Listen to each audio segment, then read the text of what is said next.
notre pays, la République démocratique du Congo, c'est un pays qui contient dans son sous-sol énormément de richesses qui demandent à être exploitées, à être mises en valeur. Et cela demande à ce que notre pays développe un certain nombre ou envoie à travers le monde un certain nombre de signaux positifs, notamment en termes d'attractabilité du pays, en termes de beaucoup de mécanismes à mettre en place. Et pour revenir à votre question, aujourd'hui, en 2024, on ne peut plus dire que le Congo n'a pas de compétences. Le Congo a beaucoup de compétences, mais ce qu'il faut, c'est répondre aux standards et aux normes qu'exige l'exploitation ou le marché financier international qui, pour opérer dans un pays, exige un certain nombre de standards qui doivent être accomplis par le pays. Donc ça, c'est une question importante. Vous trouverez aujourd'hui que dans le secteur minier, tous ceux qui sont aux commandes de plus en plus de ces sociétés sont des Congolais. C'est plus autour des Congolais que l'exploitation minière tourne. Il y a beaucoup de capitaines de l'industrie dans le secteur des mines, mais notre pays doit envoyer à l'extérieur et sur le plan international des signes positifs d'être un pays à destination des investissements internationaux. Ça, c'est le plus grand problème. Au niveau de standards, comme M. Kalenga vous le dites, c'est un vrai problème que notre pays, pour être attractif, doit absolument répondre à un certain nombre de standards. Aujourd'hui, je peux vous dire que sur le plan international et dans le secteur des mines, par exemple, il est totalement interdit aux entreprises de travailler en RDC avec les entreprises qui ne répondent pas au standard GSTM, qui est un standard dans le secteur des mines. Et heureusement que la plupart des majeurs des entreprises congolaises, des entreprises de mines, répondent à ces standards. Mais c'est très important. Deuxièmement, sur le plan de l'assurance, par exemple, si vous voulez attraper des marchés, je vous informe qu'aujourd'hui, le Congo n'est plus éligible à l'assurance internationale. Je peux vous envoyer le lien à ce sujet-là. Et alors, lorsque vous voulez faire la promotion d'une entreprise congolaise, il faut que cette entreprise, quand elle a accès au marché, soit être en mesure d'assurer son projet. Moi, en tant qu'opérateur dans le secteur industriel en RDC, je peux vous dire que des projets, il n'y a aucune assurance, sauf le risque d'être contredit, il n'y a aucune assurance aujourd'hui qui peut sécuriser des projets congolais jusqu'au-delà de 3 millions de dollars. C'est une catastrophe dans la mesure où, sur le plan international, tous les projets qui sont au Congo ne peuvent pas bénéficier d'une assurance internationale.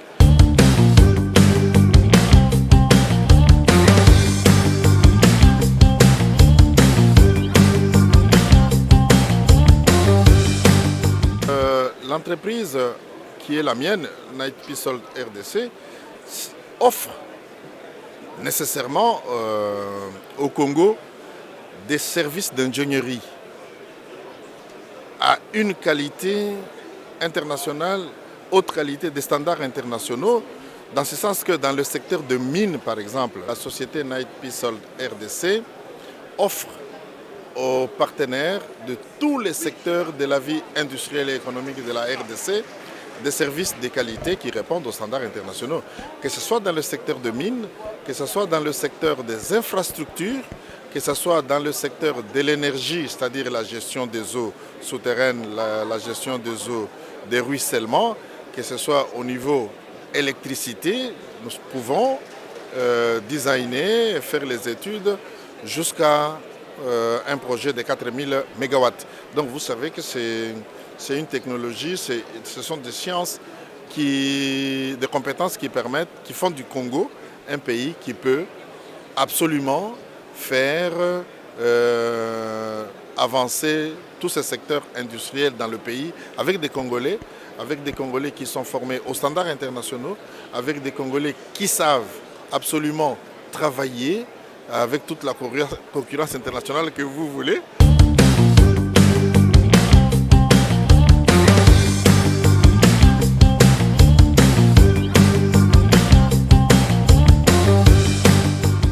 Dans le secteur de mines, Night Salt, Congo, et dans tous les grands projets, dans tous les majors qui sont des miniers en RDC. Et ça, c'est au moins un exemple qui montre que les miniers, que ce soit dans le secteur de cuivre, de l'or et autres, font confiance à cette société congolaise qui travaille avec les standards internationaux, qui travaille avec des Congolais, qui est dirigée par des Congolais, une société qui a la majorité des capitaux congolais.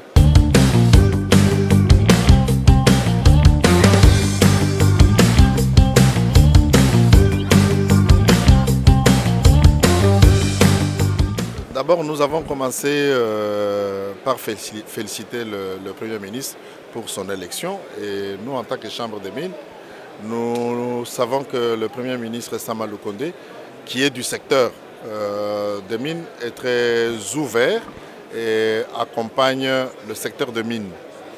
Et alors, nous lui avons réitéré notre soutien en espérant que peut-être le président de la République jettera encore des volets sur lui pour continuer ce travail de collaboration avec le secteur des mines.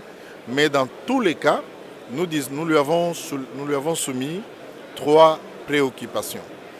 La première préoccupation, c'est que, vous savez, le secteur de mines congolais n'est pas très attractif, mais ce qu'il faut, c'est augmenter, faire du Congo une destination des investissements dans le secteur des mines. Ça, c'est un effort que le gouvernement devra faire et continuer à faire en collaboration avec la Chambre des mines. La deuxième préoccupation, c'est que, en parlant justement de l'apport du secteur de mines, il faut augmenter l'assiette. Et nous avons donné un exemple que je vous donne. Ici, ça ne sert à rien de dire nous allons augmenter les impôts, mais il faut dire nous allons augmenter les investissements. On peut payer 50% d'impôts sur 500 millions de dollars, mais on peut aussi payer 20% d'impôts sur 20 milliards de dollars. Toute la différence est là. Donc c'est une question de vision de la gestion du secteur le plus grand contributif de la RDC, qui est le secteur minier. Alors, troisième problème, c'est nous avons attiré l'attention du Premier ministre sur justement le fait que notre pays, chaque fois qu'on parle, on parle plus de nous avons des ressources. Nous avons 400 millions de tonnes de lithium. Nous avons autant de millions de tonnes de cobalt. Nous avons autant de millions de tonnes de cuivre. Ce discours-là, nous pensons qu'ensemble, on peut le changer. Nous devons plus parler de richesse. Comment transformer ces ressources en richesse? Ça, on ne peut pas le faire si nous ne réussissons pas à attirer des capitaux financiers internationaux en RDC. Donc ça, c'est un combat important que nous sommes appelés à mener ensemble comme Congolais.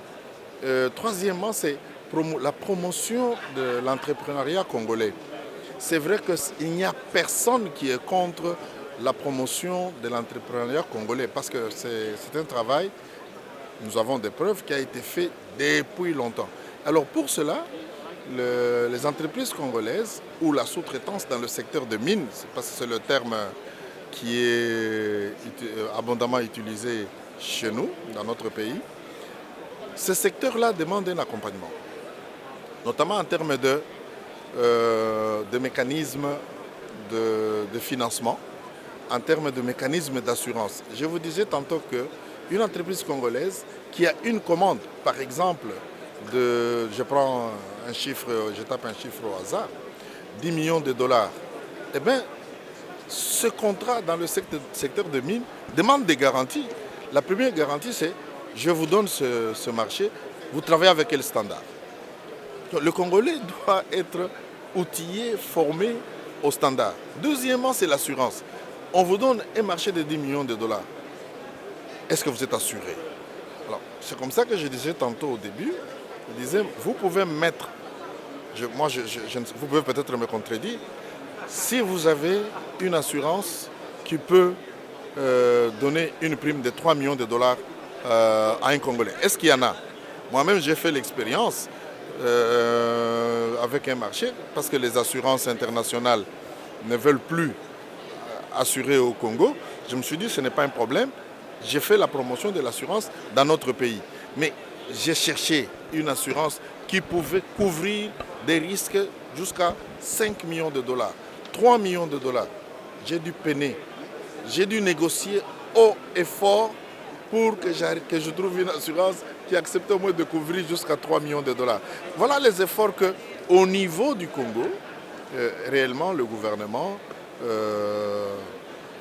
peut accompagner l'entrepreneur congolais. Alors deuxièmement, aujourd'hui quand vous regardez le cours des métaux, étant entendu que le secteur minier est le plus grand secteur contributif au budget de l'État congolais. On a fait le budget depuis la fin de l'année passée.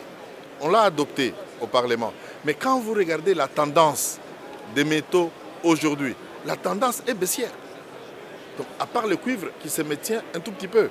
Alors, vous allez voir que le budget de l'État va en souffrir. Mais en ce moment-là, on va dire c'est le secteur minier parce que les taxes vont baisser, tout va baisser, mais la tendance est baissière. Alors là, nous avons justement demandé, par exemple au Premier ministre, de continuer ce dialogue avec les miniers, de travailler pour la transformation, pour la valeur ajoutée en RDC. Ça doit être une préoccupation. On ne doit pas tout simplement dire nous avons autant de millions des ressources dans notre sous-sol, mais on doit plus dire nous avons mis en valeur, nous avons fait une valeur ajoutée à nos minéraux, d'autant cette année-ci. Et comme vous avez suivi hier, par exemple, dans la conférence d'ouverture, depuis une année, vous avez entendu la Zambie qui a lancé deux choses. Une chose, c'est féliciter le secteur minier congolais.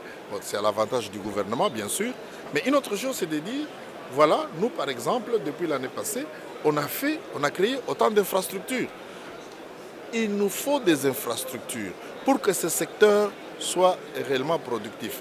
Et en rentrant dans l'histoire, il y a un explorateur qui avait dit le Congo sans chemin de fer ne vaut rien. Ne vont pas c'est Stanley. Mais le chemin de fer, c'est l'allié naturel du secteur de mine. Il transporte plus et à moins cher. Donc, si nous ne développons pas ces secteurs-là, nous avons vu qu'il y a des politiques qui ont été menées dans notre pays avec des corridors. Corridor nord, corridor est, corridor ceci. Mais cette politique-là, il faut la mener jusqu'au bout. Il faut commencer à créer ces chemins de fer qui vont permettre de créer plus de richesses dans notre pays. Et la dernière chose que je peux souligner ici en tant que chambre de mines, c'est ce que le Premier ministre lui-même a dit. Nous avons un comité de conjoncture. Mais dans ce comité de conjoncture, et le Premier ministre a tout à fait raison de dire que l'AFEC doit en faire partie. Parce que c'est l'AFEC qui a les paramètres économiques entre ses mains. Donc nous pouvons apporter notre collaboration, notre contribution à ce niveau, je pense, du comité de conjoncture.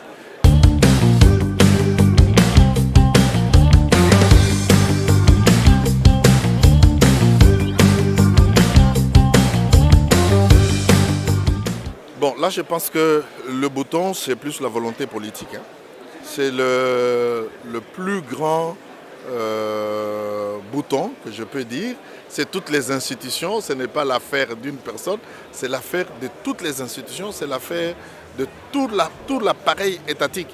Je prends par exemple une norme qu'on appelle ISO 37000. La norme ISO 37000, c'est la norme qui permet de garantir les services publics, que ces services publics travaillent avec le standard.